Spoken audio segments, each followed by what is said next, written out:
प्रत्येक मतदारसंघामध्ये जिथे जिथे वंचित बहुजन आघाडीचा उमेदवार उभा आहे आपण निवडून आणलं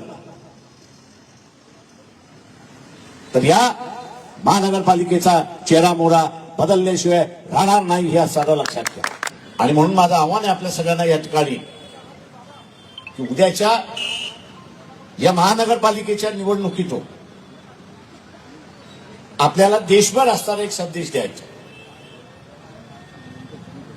मुंबई हे एक शॉक सेंटर आहे असं मी त्या ठिकाणी म्हणतो।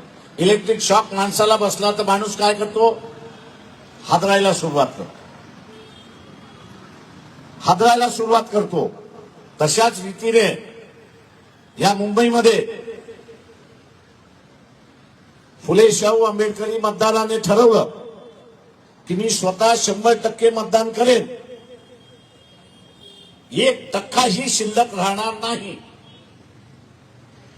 पण त्याचबरोबर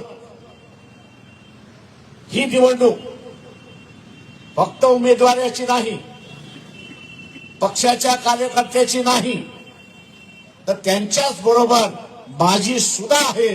कारण मी फुले शाहू आंबेडकरी विचाराचा माणूस आहे आणि उद्याची सत्ता ही फुले शाहू आंबेडकरांची बसली पाहिजे। तर माझं मत तर मी देईनच, माझं मत मी देईनच, पण माझ्या बरोबर अजून एक मत, पण माझ्या बरोबर अजून एक मत मी जमा करेन, कुठल्याही मार्गाने करेन आणि पक्षाला आणि उमेदवाराला देईन।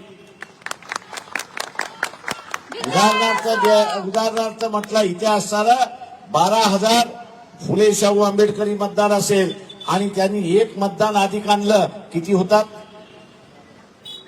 किती होतात?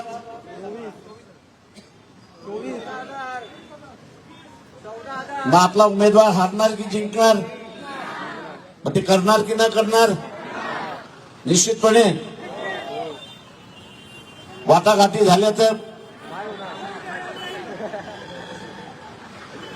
आणि म्हणून माझं आव्हान आहे आपल्या सगळ्यांना,